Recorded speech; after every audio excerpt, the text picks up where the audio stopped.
So he wanted me to join his foundry to assist him, but I wanted to do something on my own, try it out.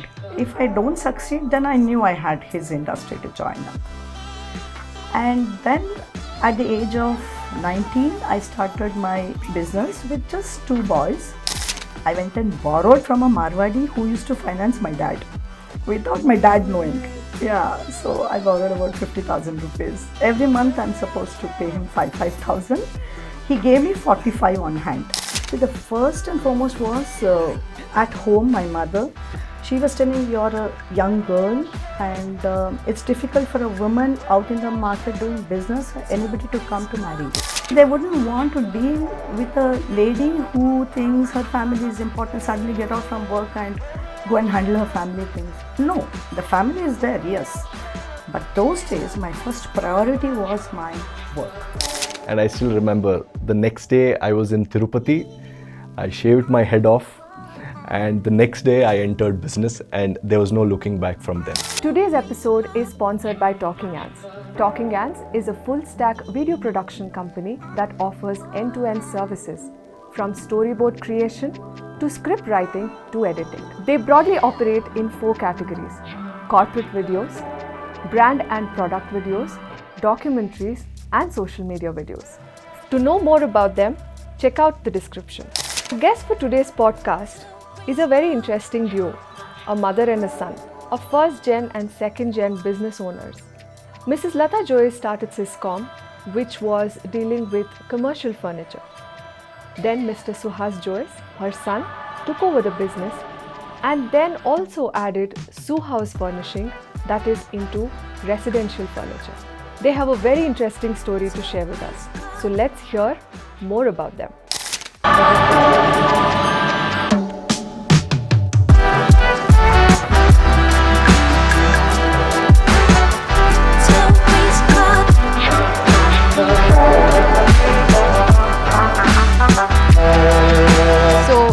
First of all, thank you for doing this. I think it's an absolute honor, pleasure to be interviewing a first-gen and second-gen entrepreneur. I think special thanks to you because I know you are not keeping that well and despite that you were able to make it. So welcome Latha ma'am to this podcast. We are called The Talk of Town and I think here we want to hear stories because entrepreneurship is on the rise. There are a lot of aspiring entrepreneurs and to hear from you especially is, I think, shortcut to success. Many people can utilize what you say. So I think that brings me to my first question. From the stories we have heard, especially from the times you came, even giving a little bit of exposure or education to women was a very big deal. And you went on to do something really big. But can you just tell a little bit about your growing up years and how was your family like and just a little bit about that? Yeah. First of all, thank you for calling me on this. It's my pleasure. And it's always nice to talk about our life. Yeah. And if it's going to be useful to somebody, it's even more better. So my childhood, my basic primary childhood, I was in Sri Lanka. So all the education was there. My father had gone to Sri Lanka through the government of India as a diplomat. He has done his metallurgy in IISc, a gold medalist. So he was very well recognized in the steel industry. Mm-hmm. So I grew up there and then we came back when I was about 12 years for my 10th exam. I was in India. He was a very dynamic person, always handled the top level managements and stuff like that. And he always had that thing of becoming an entrepreneur, although he was working for the government all throughout. So the minute he got an opportunity, we came to Bangalore and he started his own business. So basically in the blood it's there. So I was also, from the beginning, never interested much in academics. Okay. I wanted to be a business entrepreneur, a woman entrepreneur. Although in those days, there was not much exposure, encouragement, and really the family trying to support you to do something on your own. It was like not necessary. You just do, as every family wanted, MBBS Madbeku. That was all that my mother wanted me to do. So I joined BSc in CBZ, promising her I'm going to do MBBS after my graduation. But back of my mind, I was very sure that's it. So I used to just go to college for the heck of it, always looking out to see what I can do. attended a couple of women entrepreneur development courses where they gave some ideas of, I still remember my first tryout was on some small emergency light anta. So they gave us the know-how, how to make, and I did trying to appoint 4 or 5 ladies, but then no much demand, I couldn't do the marketing. So I did a couple of lines of business. Okay. And was keeping my dad posted, not my mom, because she was not too much for it. My dad was telling, yeah, good, madu, let's do something. And he also had a foundry. So he wanted me to join his foundry to assist him. But I wanted to do something on my own, try it out. If I don't succeed, then I knew I had his industry to join. And then at the age of 19, I started my business with just 2 boys. This was manufacturing of chairs. Okay. So there were hardly anybody making revolving chairs except a couple of the big ones. So I felt this was a nice line to get in. So did a couple of R&Ds and tried out, got rejected of course, felt very bad because money was a big constraint. I was still a student, so I didn't have much money. I went and borrowed from a Marwadi who used to finance my dad, without my dad knowing. Yes. Yeah, so I borrowed about 50,000 rupees. Every month I'm supposed to pay him 5,000. He gave me 45 on hand. So that was how it used to work those days.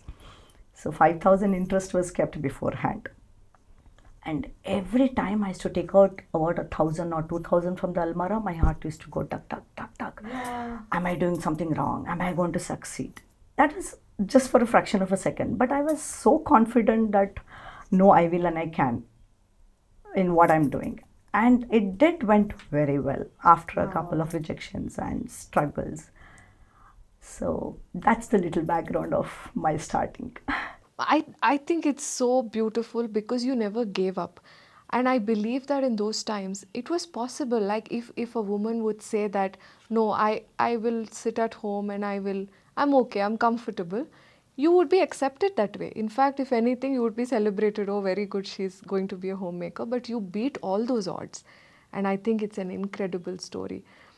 So that brings me to the next question. So I think especially in those times, no, doing business, especially for a woman and this industry. So what are some of the challenges that you face specifically as a woman? Was there something that you felt like, okay, this possibly only a woman would have to face? Because I don't think even the market was ready for someone like you. So what were some of the things you faced or something that you were not prepared for when you started? The first and foremost was at home, my mother. She was telling, you're a young girl and it's difficult for a woman out in the market doing business, anybody to come to marry you. So I said, yes, let's solve that problem now. So you see, for a boy who is going to accept me doing business, I'll get married. So that was taken care. The first boy that I saw, he said, fine, please do. Wow. So marriage was done. One problem solved. That's what I believe. Okay. See, my goal was fixed. Even today, that's how I work. My goal is fixed. To achieve that, whatever comes by the way, I keep handling one by one. Not all together, because then we'll get worked up. Correct. So take out each hurdle, keep moving forward. Don't change your focus. But picking up that focus at the first place is very important. I was sure that I am going to succeed as a woman entrepreneur. I was looking out for different lines. I found this. Not many people in it, and small entrepreneurs, so hardly anybody, and no women. When I said no women, I didn't really encash the point that I was a lady, but still I used to always get a edge with the men who were, not my vendors, my clients. They used to feel, oh, a woman is doing it, let's encourage her. Oh, yeah, okay. Yeah. So it was our wrong myth that we feel being women, we may not be accepted, we might have troubles. No, that's in fact wrong. Okay. They're always ready to support us, provided they understand that I'm a serious businesswoman. Right. See, they wouldn't want to deal with a lady who thinks her family is important, suddenly get out from work and go and handle her family things. No, the family is there, yes. But those days, my first priority was my work. And whatever possible, I used to try and balance my life with my family. Of course, I had to do a lot of sacrifices, like leaving my children in the hostel, things like that. That was tough, but we were always with a proper understanding. See, I begin with a proper analysis of the situation and then come to a solution. This is what I need to handle it and stick to that. I don't keep jumping tracks. Maybe minor ways I might adjust my path, but the basic way how I handle that situation. So it was very clear with my children. You do your studies, I do my earning here. You come for holidays, we freak out. You go back to school, you study well, you get marks, I work here, I make some corpus. When you come for your next holiday, we are going to blow the corpus. So they were happy. Very nice. Yeah. So that's the way the kids were taken care. So luckily, but fortunately, unfortunately, I didn't have in-laws with me from the day I was married. So in a way that helped me to just focus on my work. Husband was very understanding, no demands. He knew I was working hard for the family. Right. And I was enjoying my work. I used to work late nights. Beginning, it was just a couple of boys. So I used to work with them because we had a lot of orders. After about a year of my starting, I got a couple of huge orders, which I could sustain for about 2 to 3 years of supply. Wow. And I used to cater to the local markets also. So those were going on in the middle. But whenever we were free with the local markets, take up this bulk order. So, keep producing that. I was always interested in manufacturing, never trading. I was into manufacturing. That was in my blood. I used to go hold the spanner, hold the hammer, work with the boys. So they always felt excited. See, when you have your owner with you, where they could make 100, they would make 200. Yeah. That was the josh in us. Yeah. My children grew up in my factory, in fact. There were small iron pisuru, we call. Yeah. I used to go in their hand, they come and show, Mummy, kalu pisuru. So remove that. My boys have fed them. Yeah. I used to have my small younger boys jolly in my factory. My receptionist used to take care of us. That's how we grew up. Right. But it was all with a lot of fun and happiness. Although it was a struggle, I've enjoyed it. The way I'm looking at it is you designed this whole thing because I don't think it ever comes to you on a platter. You made this happen and you made it beautiful for yourself.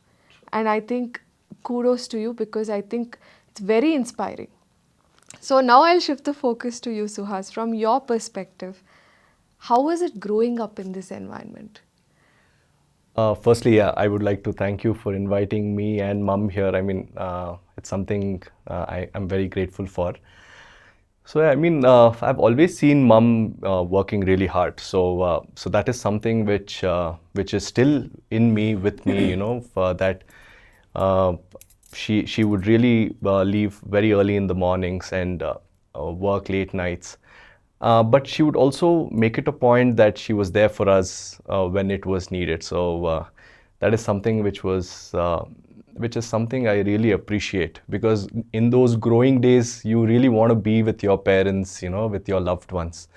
So yes, business was always there. I have a younger brother, so we would always see Mum, Dad very active in the business, working very, very hard. So yes, we knew that we could not expect our parents' time as much, but at the same time, we also understood that she is very determined, she's very focused on achieving the goal or target which she has. And we came to terms with it. And like she said, we had an extended family with the boys who used to work for Mum. And it was really wonderful, a very simple life, very joyful life. And we just grew up that way, So I think that's my memory of growing up in those days. Yes. It's nice. I think when you're part of that journey, I think you feel more belonged and it becomes a part of you. It's better than keeping it away from you and sort of protecting you, but eventually you don't know what's happening. Yeah. I think you witness that hard work and that is even more inspiring. I think just to add, because she was so much involved and invested in the business, that we had to meet mom at the workplace, Yeah. right? Because she was so invested and she was so into it that if we have to meet mom and dad, we have to go to the factory, you know. That's where we see her, and she's working so hard, and it always had, you know, we had it in us that yes, it is all for us. So Wonderful, wonderful. yeah. So then you went on to pursue your education. So can you tell us a little bit about your background on what you pursued? And Absolutely. So I think it was very fair at that point of time because business also was growing steadily, and it was getting tough for mom to manage us because there were studies and, you know, being boys, there's so many activities and things like that. So she just sat us down one day and she told that, would you like to, you know, we're just thinking of putting you into a boarding school. How would you want to take that? So, I mean, we were okay. I mean, initially we did feel a little bad that we'll miss home, but it was a fantastic boarding school. I think I can really thank mom. I've thanked her many times, but I can really thank her for that decision because I think I was in my 7th grade when I got into the boarding school, and I think it really shaped us. It was in Coorg. So I mean, like she said, we would just do our work of studying, and she didn't have us on the mind as much. She could just focus on her work, and we were very clear that, you know, all we need to do is just study. And we would come during our summer breaks or during our October breaks, and we would have a gala time at home. We would travel, you know, and we go back. I think that was the memory which I can carry, and yeah, I mean that's what it is. superb. So then did you go on to pursue something on these similar lines, or did you, what did you take up eventually in your graduation, So that's post-graduation? interesting. So I finished my hostel life. I finished my 12th, and then as always, you know, you ask your relatives, cousins, what is good, what do you have to do next, because I was a little clueless.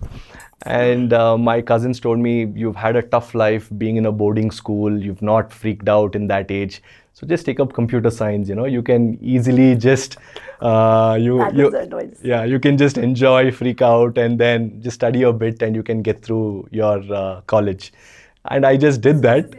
Yeah, this is engineering. So I ended up taking up computer science in my undergrad. And I think business was not there in my mind till then, but somewhere in my 6th, 7th semester, just to understand what is my worth, you know. I went into an interview, like a campus interview kind of a thing.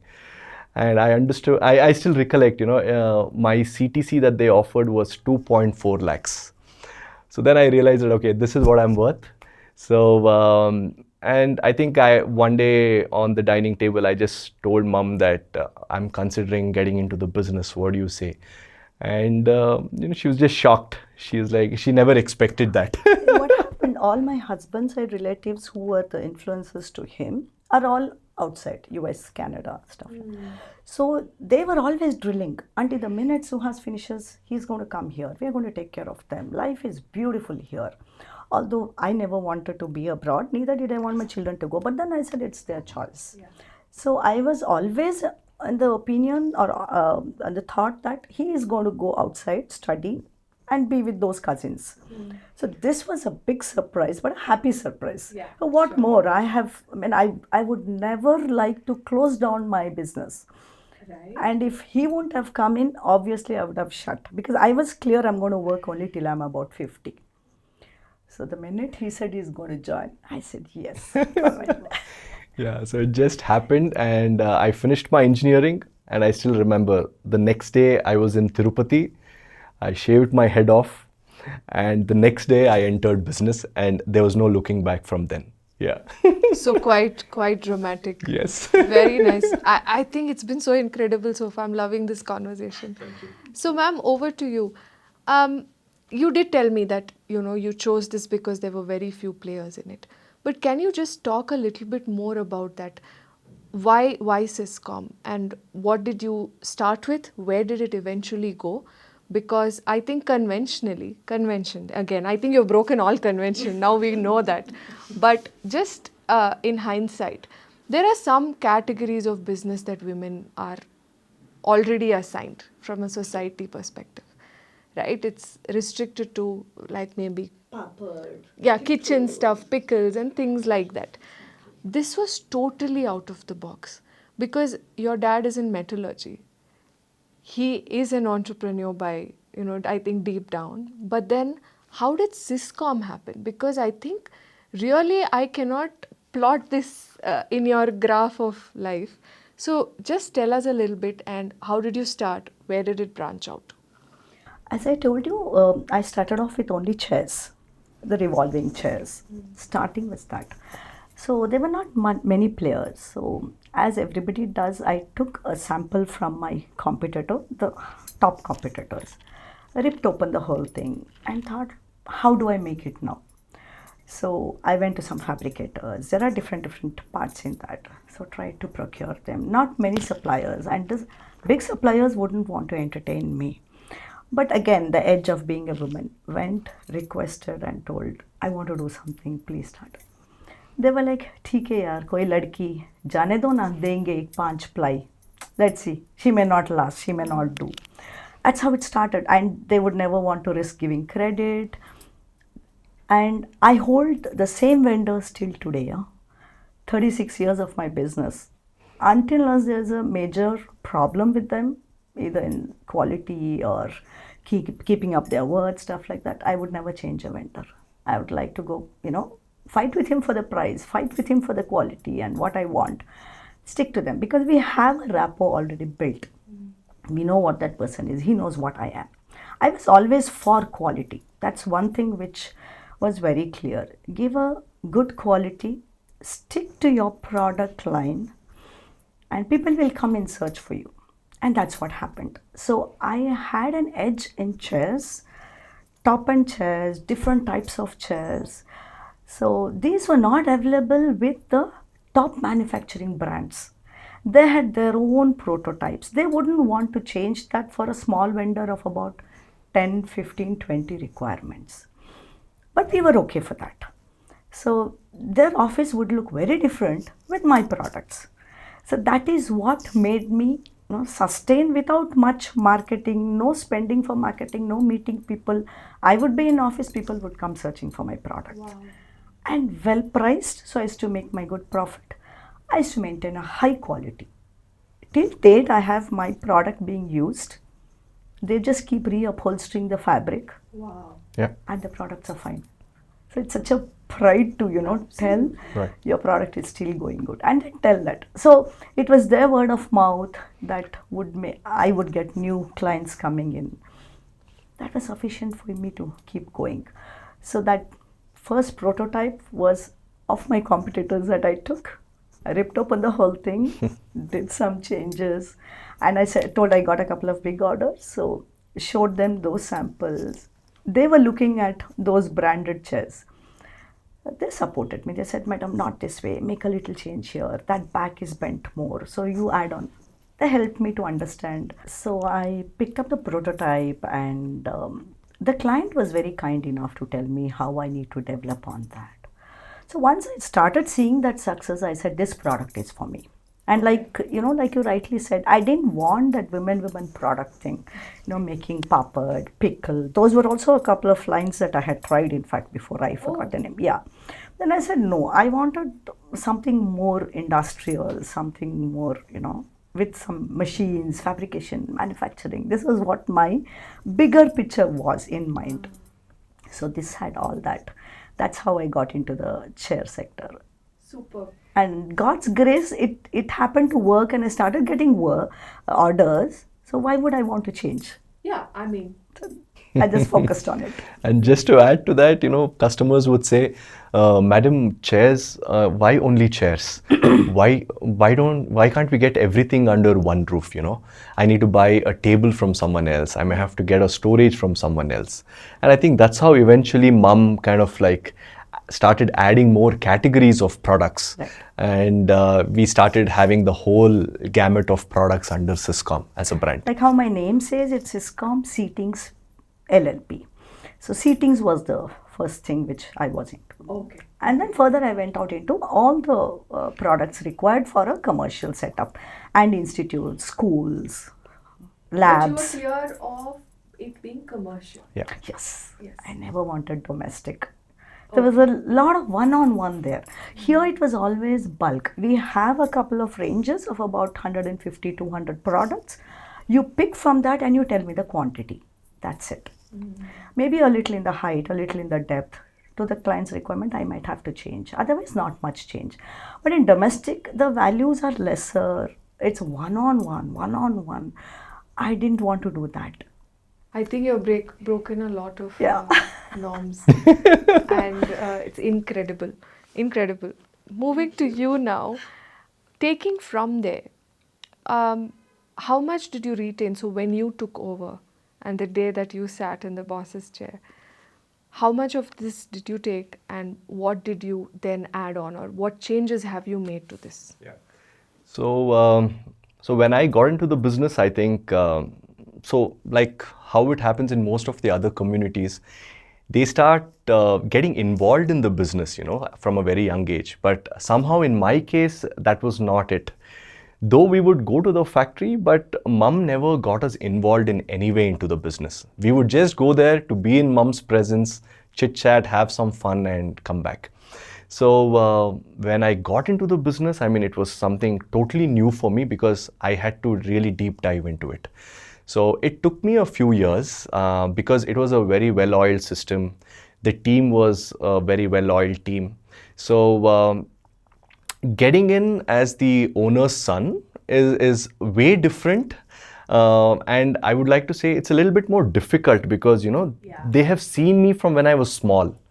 Right, so it's very difficult for them to treat me like a boss, or treat me like the owner's son, So And you had very big shoes to fill. Absolutely. So that was a big chance. So I think the way I kind of like got into the system was I ensured that I walk with them. Right, I didn't want to be seen as a superior to them.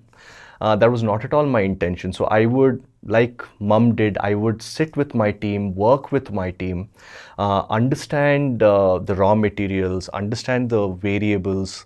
And I think the real, when actually my boy started respecting me or valuing my presence was when I started making things easier for them. Right. So that's when they started looking at me like someone who can be respected now. And that's when I kind of like, they started treating me with a lot more respect. So that's how I kind of like got into the system. And once I got in, I mean, yes, there were a few things which were already in place, which I didn't want to disturb much because mom had, the goodwill already established in the market. And a lot of customers were, they were just very happy to work with us. So I didn't want to disturb that portion of it. I started trying to bring in more products, more categories of products, and obviously build in my own clientele. And like mom said, being a lady, she focused only on the product because somewhere she felt, going out or maybe that didn't align with her value system. So she just focused on the product. So when I got in, I wanted to reach the brand out. So I think my initial years, if I recollect, was more on meeting more people, reaching out the brand to as many people as possible, bringing in more categories of products, and just improving the way things were already working. So I think that's how my initial few years were. Okay. Yeah. So now, can you tell us where are we at now with the company? Are we still Syscom? Yeah. Where is it at? Can you just tell us a little Nice. bit about that? So he started his sofa company also in between. You can tell that. Yeah. So So it was not a takeover. Like it was not like he came in and I walked out. We were together. So that's when I told you start something else. Why we duplicate our time in the same line? Wow. The commercial is already set and I'm running it. So he started the Suhaus.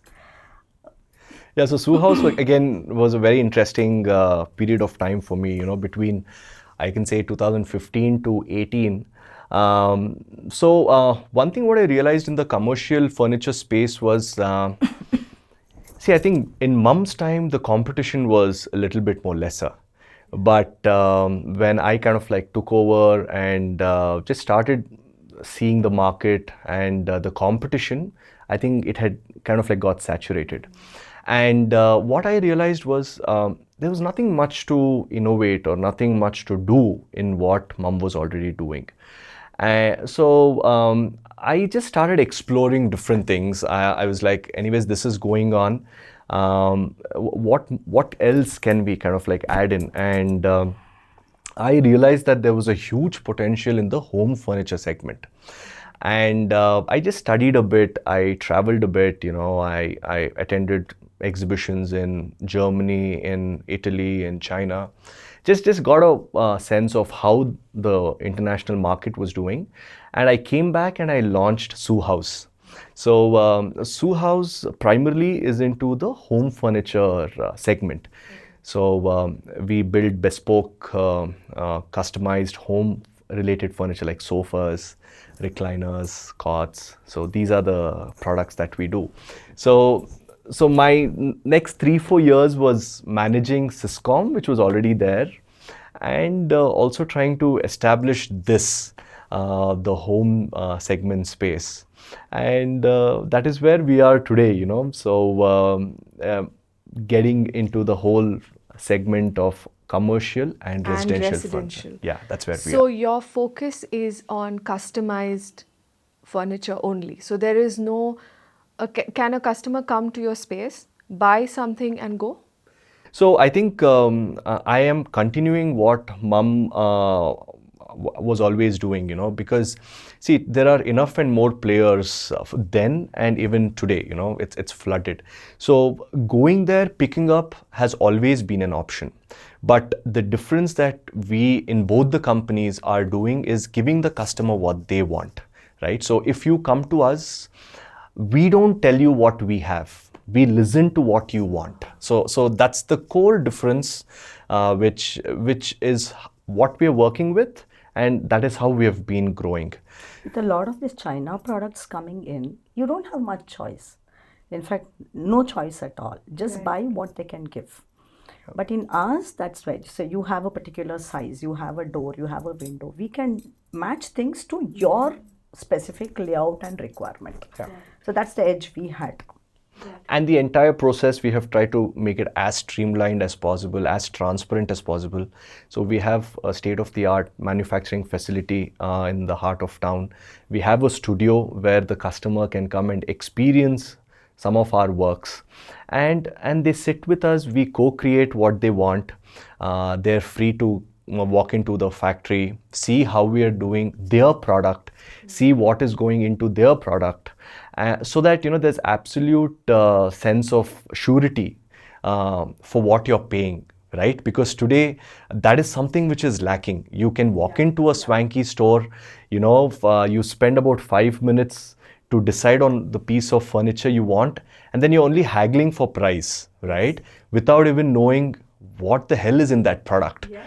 And I think even the person selling the product is not aware. Exactly. Right? So that is something which we are trying to break. And so it's very, very seamless, very transparent.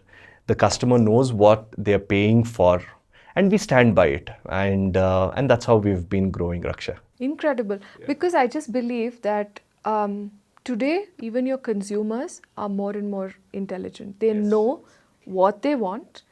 And though these e-commerce sites are offering you a horde of products that look, like you said, really swanky and really well presented, now there are consumers questioning that if I'm getting at this price point, God knows what they're using, right? Customers are very aware, and facilities like yours, companies like yours, is value for money, where you know what's gone inside, you know what the look and feel is.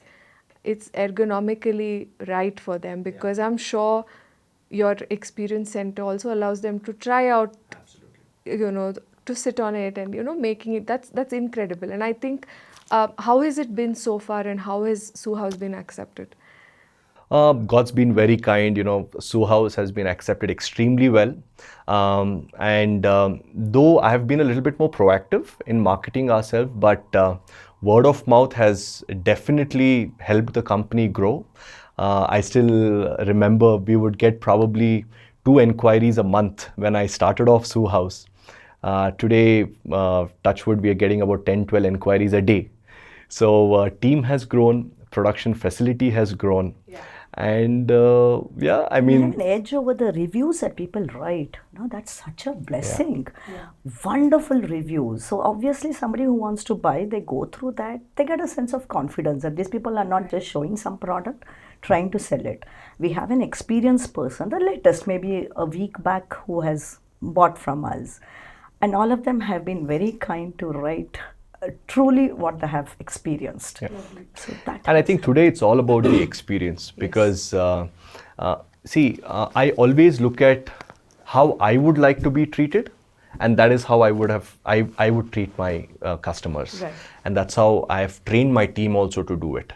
So, and that eventually should grow, right? Because if you feel good, if you're getting a good product at a good price, why would you not want to tell your friends or colleagues about it? Totally. Yeah, and that's how we've been growing. Yeah. Totally.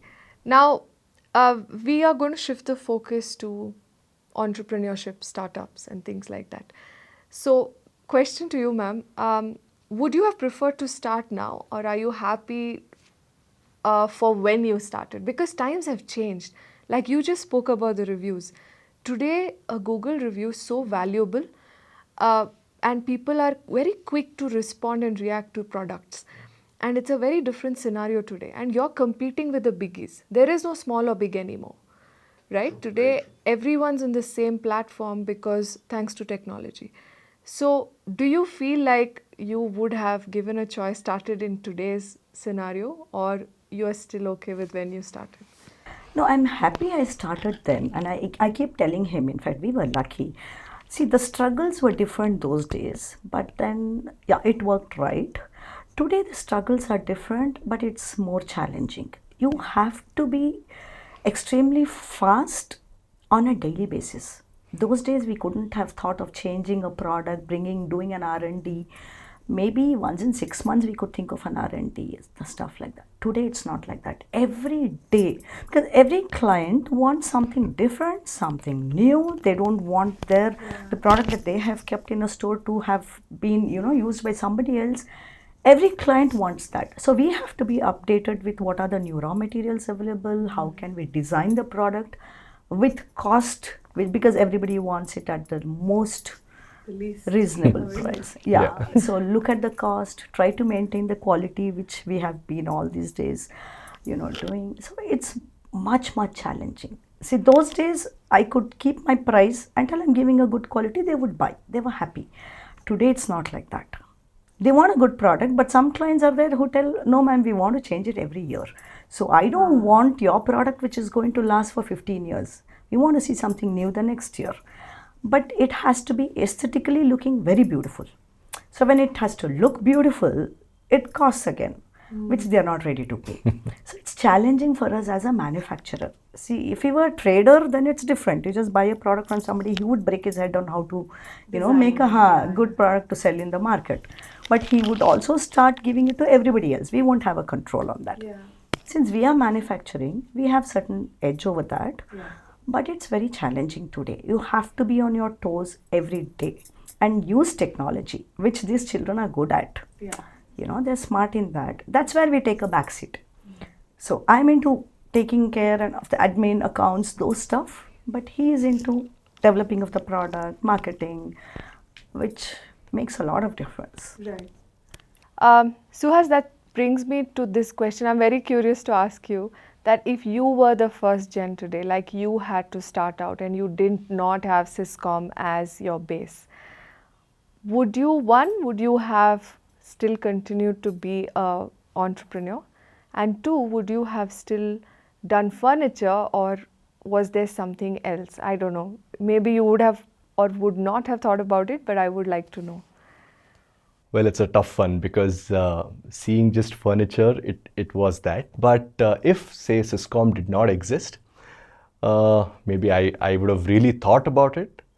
But seeing mom, I would have definitely done something in the business journey itself. I would have tried to explore, and I would have definitely done something. But yeah, I think that is where it is. Yeah, So you prefer to be your own boss? absolutely. Yeah. Excellent. Yeah. That was for sure. That was for sure. Yeah. And he has that entrepreneur quality in him. Right. My second son is not like that. He loves to do everything himself, but he has the quality of what a business person needs. Right. Right. He would have done some product. Thank you. So, ma'am, over to you now in terms of just giving advice to women today. I think scenarios have changed. The landscape of how a woman functions today, the expectations have changed, the society has evolved. What would you ask, what would your advice be for someone who's trying to make it, especially in the manufacturing sector? Like even today, I think the society, though it's evolved, there is a lot of societal mindset change that has happened. There are still stigmas around it. There are still expectations of her to wear her hats completely. Like if you're a mom, you completely do that. You're a daughter-in-law, you're a daughter.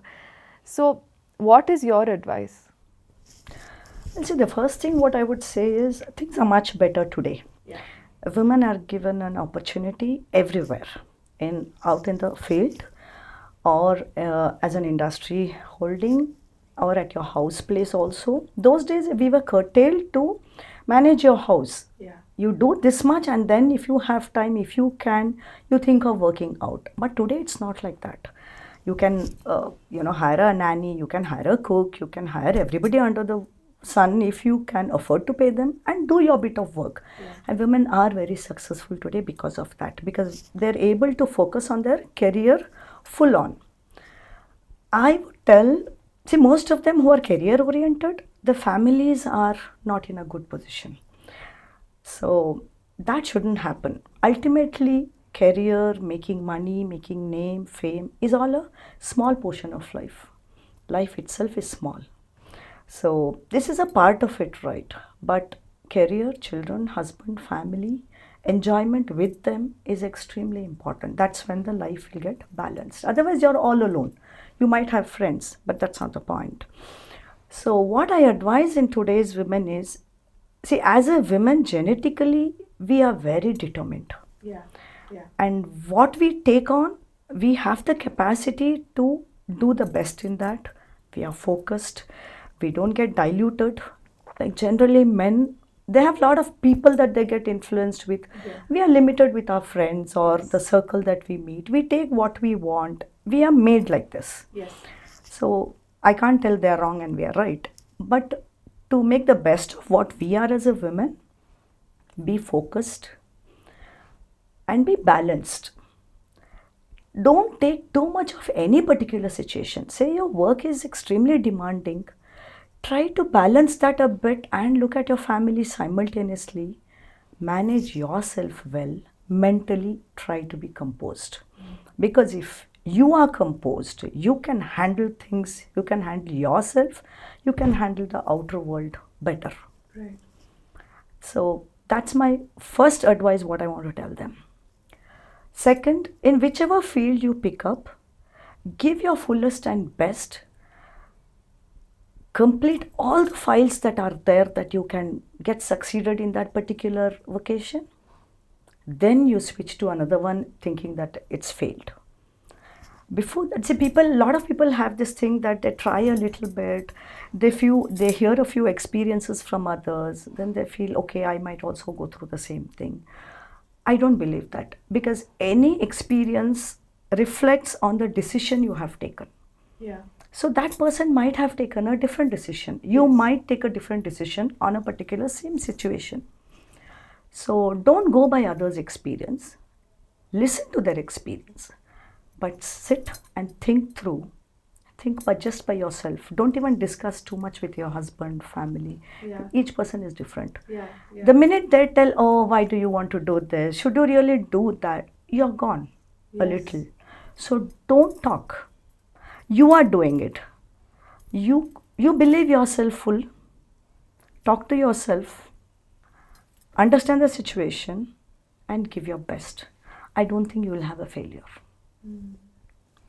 Your product should speak and the rest will get sorted out. There are a couple small hitches that come by, but not a big deal. Not that we can't handle it. We can handle the best as women. Yeah. We can. You've addressed something so important because as women, I think most, by and large, I'm not talking about specific scenarios, but there's a certain doubt.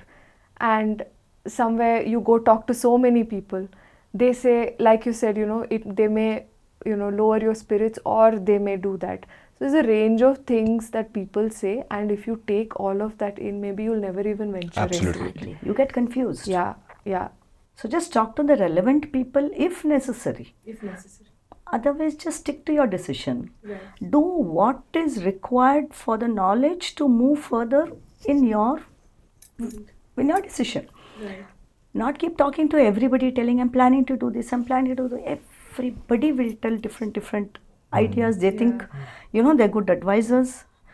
Not worth. Not worth it. Wonderful. Suhas, for you as a second gen, what is your advice? Because see, there are a lot of businesses and they have a second generation. It can go just two ways, right? Either they take over the family business or they completely detest it, because it is possible that they've seen the family do this day in and day out, and it can go both ways. Right. What is your advice to that second gen based on your experience so far? Yeah. What would you tell them? See, I think, because of the generation gap, right? I think always the second gen who comes in, there tends to be a little bit of differences. Because you go back home, sometimes you carry work home as well. So what I would really tell the next gen when they get into a family businesses, it's better you sit, you talk it out and let the egos not come in, all right? And I think that's how me and mom, we work, right? So we sit together, why do we have to do it? Why should we not do it? We counter each other's points as professionally as possible. And sometimes one of us have to, give way. And I think that way, honestly, I've been very fortunate because, see, mom, that way, since she has seen me work, she has given me that freedom to take that decision, even though she doesn't agree a few times. She lets me take that decision, and even if she feels that it can go wrong, she wants me to experience that because that will give me a great learning, right? So maybe at the cost of time, at the cost of money, but I think that is something which I am very grateful to. And I think it's a conversation you need to have, with your parents if they are in the business. You talk it out. And I think even as parents, it's better you give the next gen a little bit of, just let them free a bit. Because I hear a lot of my other friends, business friends who are in the family business, where the father or the mother still holds on very, very tightly to the most important decisions. And that kind of like either you're very submissive or you don't express much, or you just tend to be under their shadow.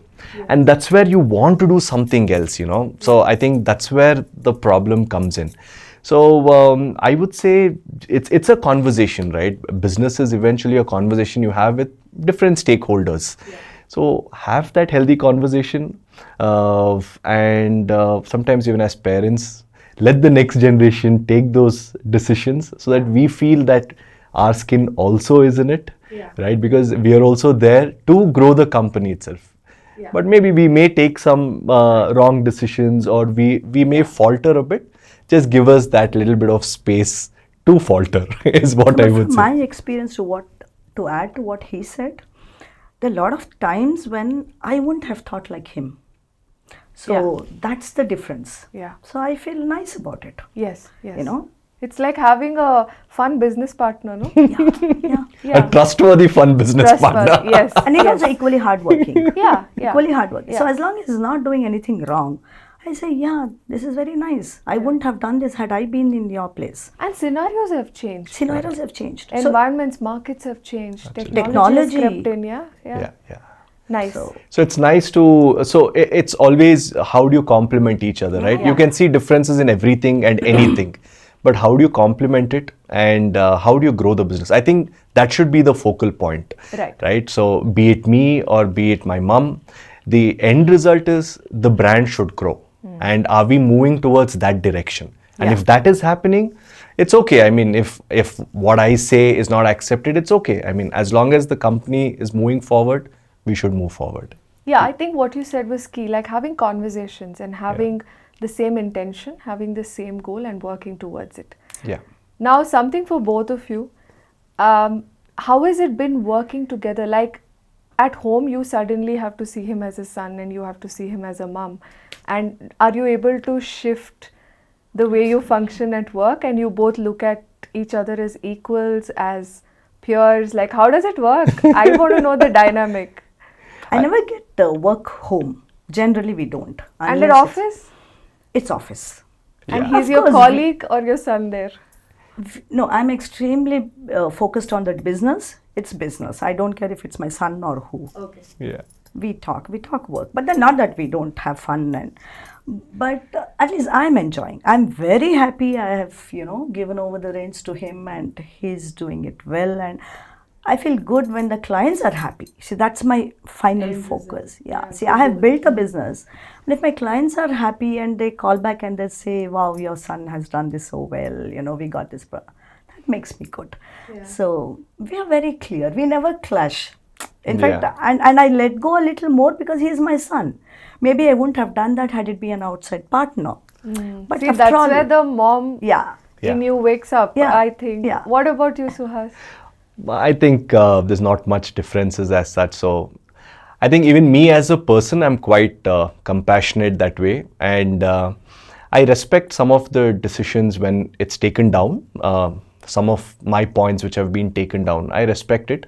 So, and I'm a guy who doesn't like to confront much. So, mom gets her way when she wants it.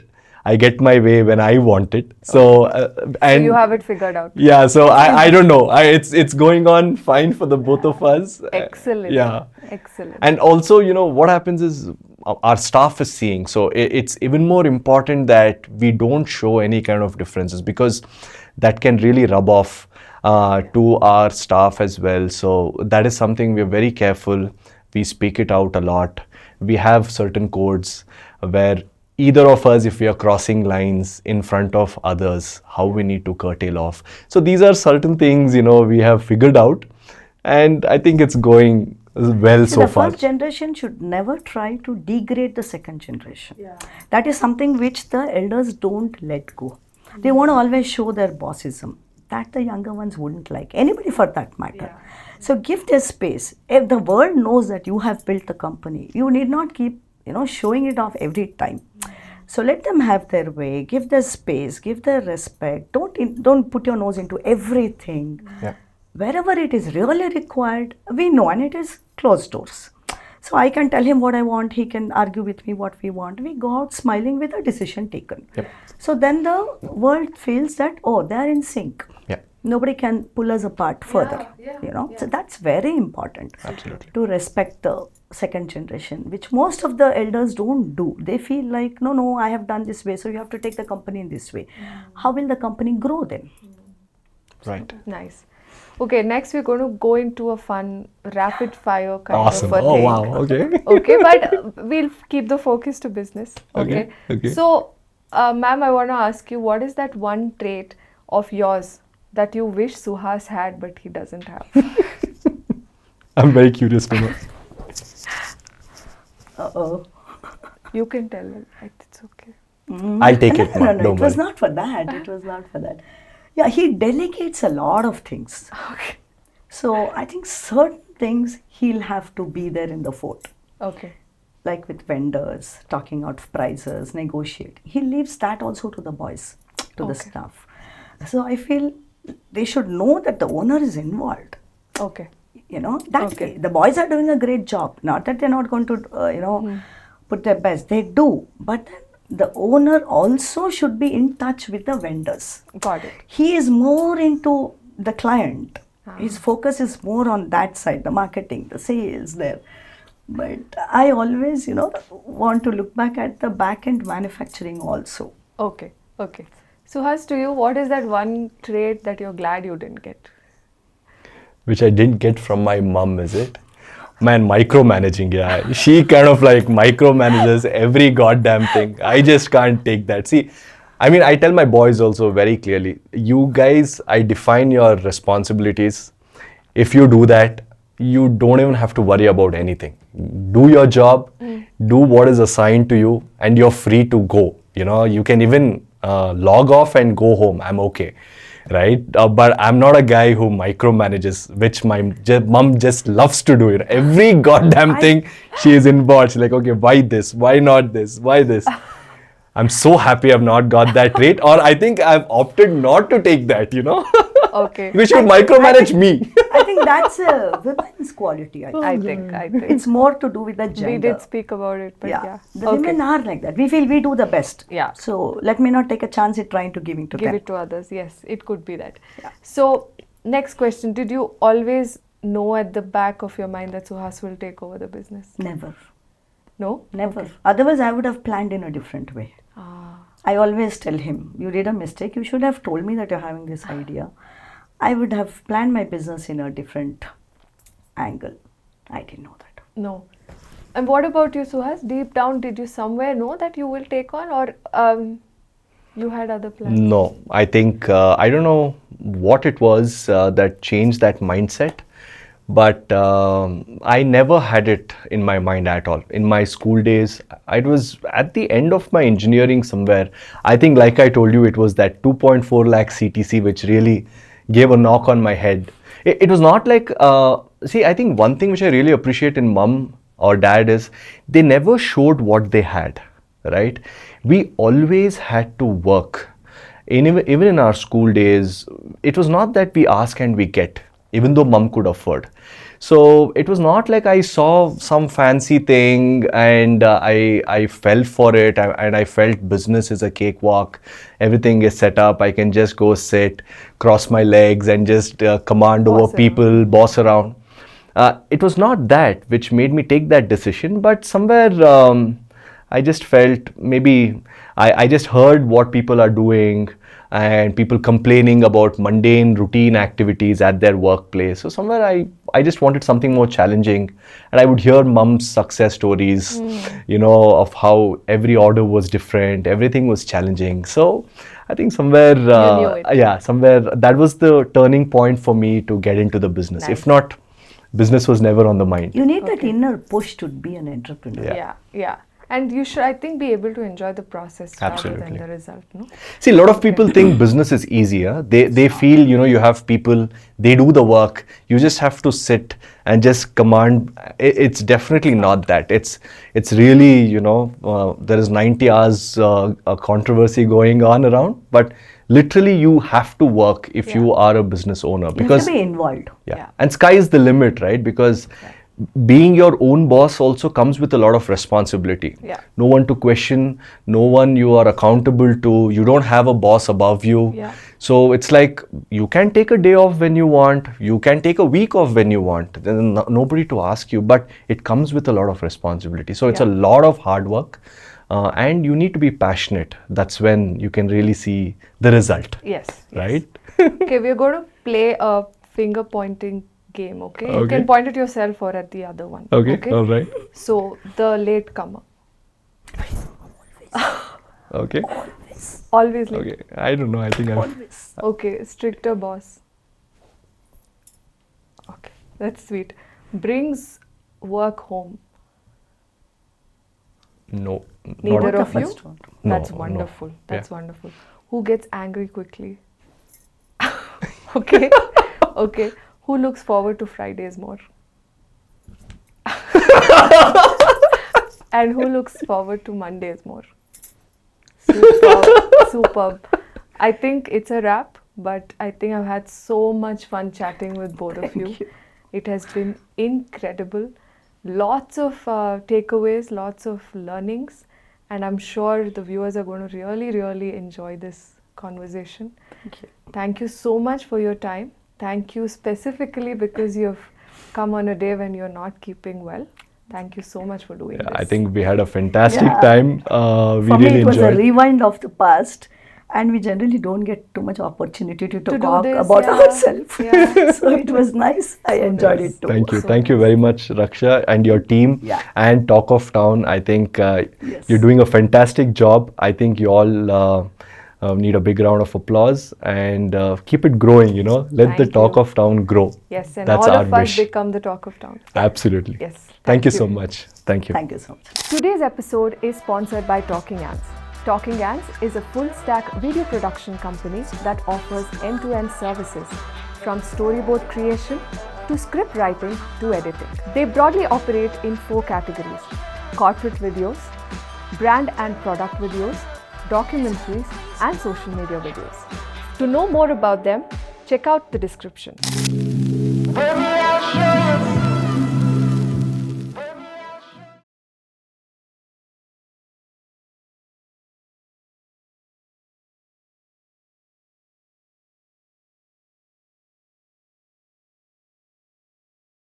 That to give the best to somebody, you have to be the best.